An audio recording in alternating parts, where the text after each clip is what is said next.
Morning नोंथांमोनखौ आंनि दिनैनि गुबुन मोनसे भिडिअ बयखौ बरायहरनाय थाबावलायबाय। नै जोंहा दिनैहाय गुमैमोनहा अबाव थांनो ओंखारदों, नै निकासियाव थांनो नागिरदों आरो निकासनि साहा मैना फुख्रि मन्दिराव नै थांनो रेडि जाबाय आरो फुङावनो लोगोफोर बिस्रा थांसिगोन।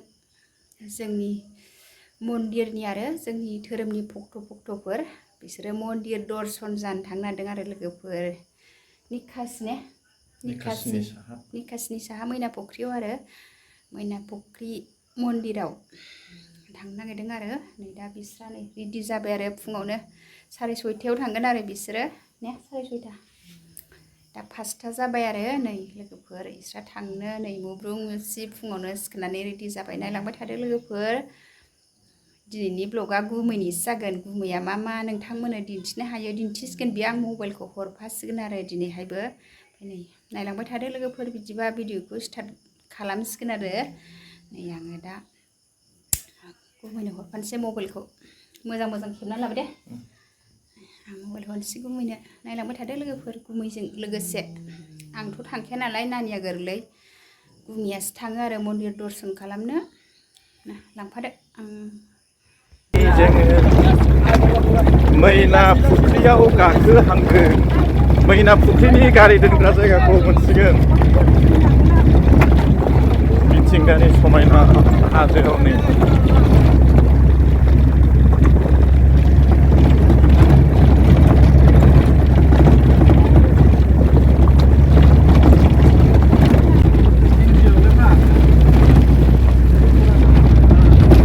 एसे गाखोग्रा मानसिफोरखौ देखायनांगौ।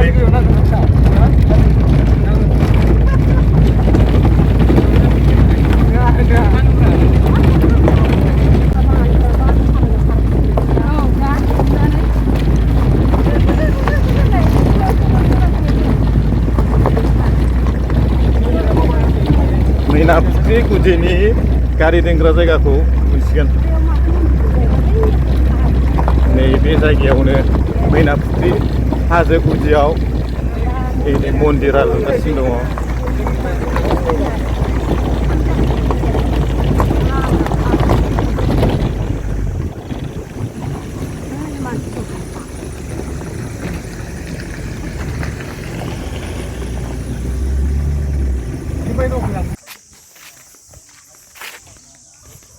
नैबे मैना फुख्रिनि गुदिनि गारि दोननाय जायगा।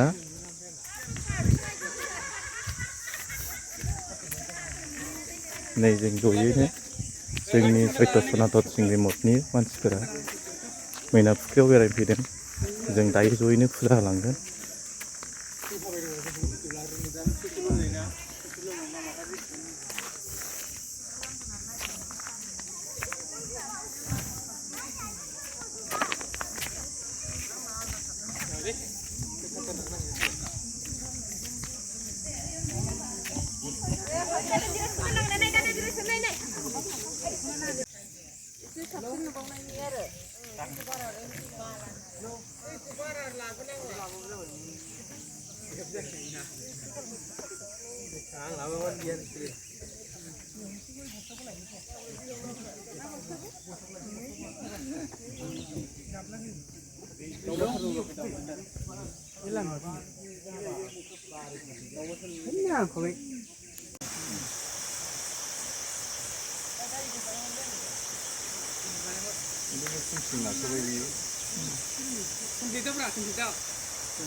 प्रताप बरगयारि मैना पुकुरियाव जात्रा खालामनो हायनि। मैना पुकुरियाव प्रताप बरगयारि जात्रा खालामनो हायनि।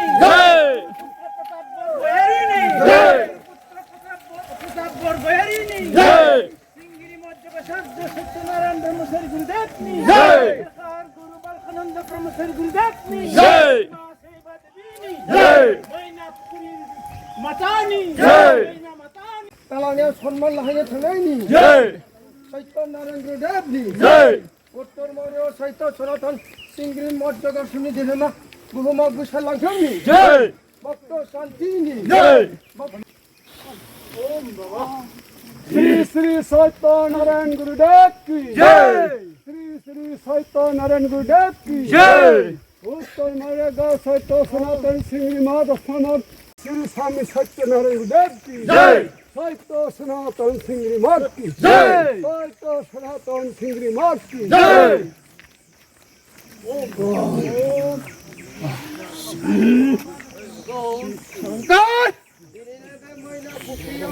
जहाँ चित्तप्रमोद खालामनो थांनाया जाफुंसारथोंनि जय बे मैना फुख्रियाव ओम फैनाया जाफुंसारथोंनि जय जोङो आफानि गोदो गानायखौ भक्ति खालामनो थांनायनि जय गोदो आफा गानायखौ भक्ति खालामनो सिमरन खालामनो थांनायनि जय जय बजरंबली की जय जय हनुमान बाबा की जय जय गणेश बाबा की जय जय विश्वकर्मा बाबा की जय गणेश बाबा की जय शिव दुर्गा की जय शिव कामाख्या की जय जय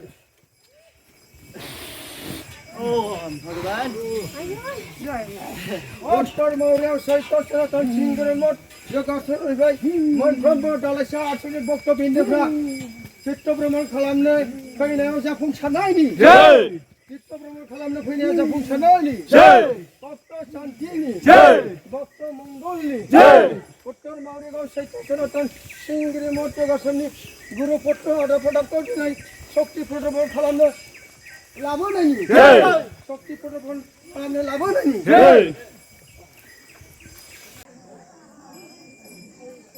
मैना फुख्रि हाखरा बेनो मैना फुख्रि हाखर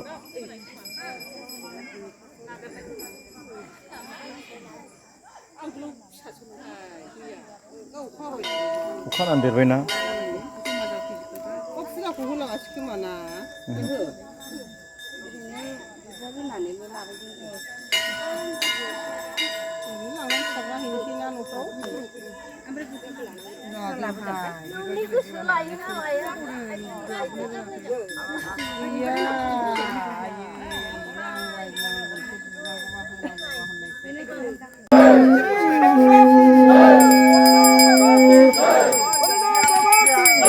गणेश बाबा की कार्तिक बाबा की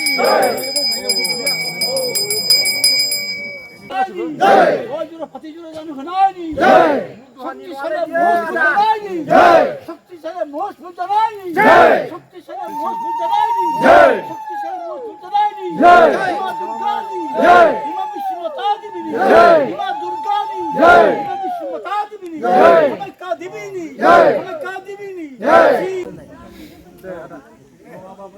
ओम फज्जम शरणागतम बिल्वपत्र पुष्पाहित माल्य दानम ओम शांति अपसत्य संसित नार ओसिंद्र गुरुनि भाबिकम बिबारनि आरो बेलबिलि माला गानहोनायनि बिबार आरो बेलबिलि माला गानहोनायनि बेथि गुनाथि दिनबितम बिल्वपत्र आरो पुष्पाहित माल्य दान खालामनायनि बेथि गुनाथि दिनबितम बिल्वपत्र आरो पुष्पाहित माल्य दान होनायनि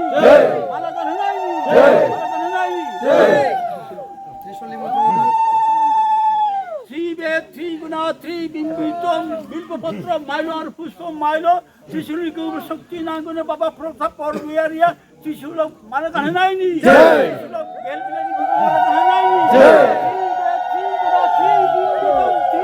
बिल्वपत्र माइलो और त्रिशूल गानहोनायनि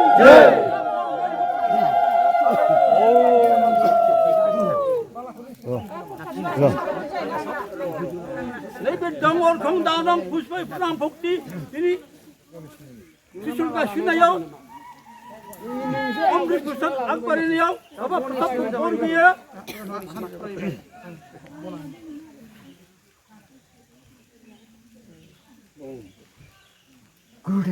प्रताप बरग'यारिया प्रसादाव बिबार होनायनि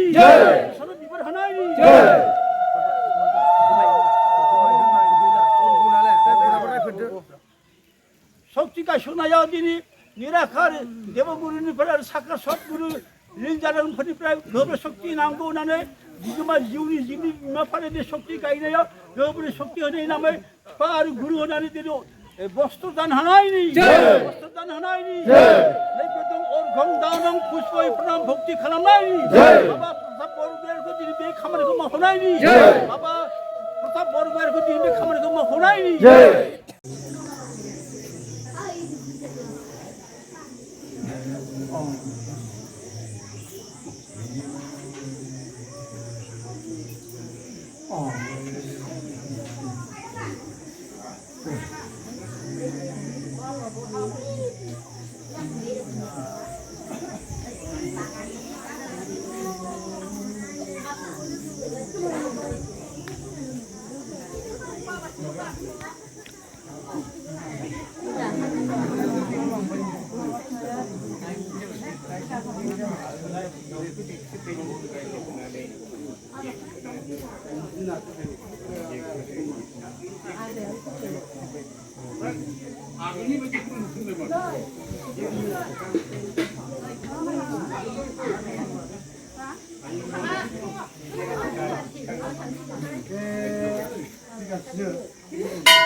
Hello guys, आं नै मैना फुख्रि मन्दिरनिफ्राय गाहायाव ओंखारबोबाय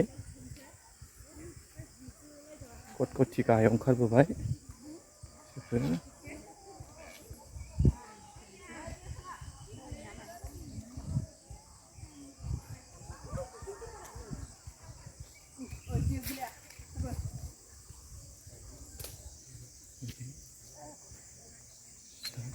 नै बिथिंबो उनाव ओंखारबोगासिनो दं मानसिफ्रा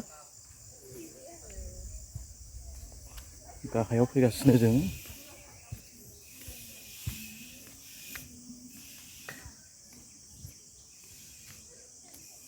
नै बिथिंजाय हाजो बेसेबां मोजां हाजो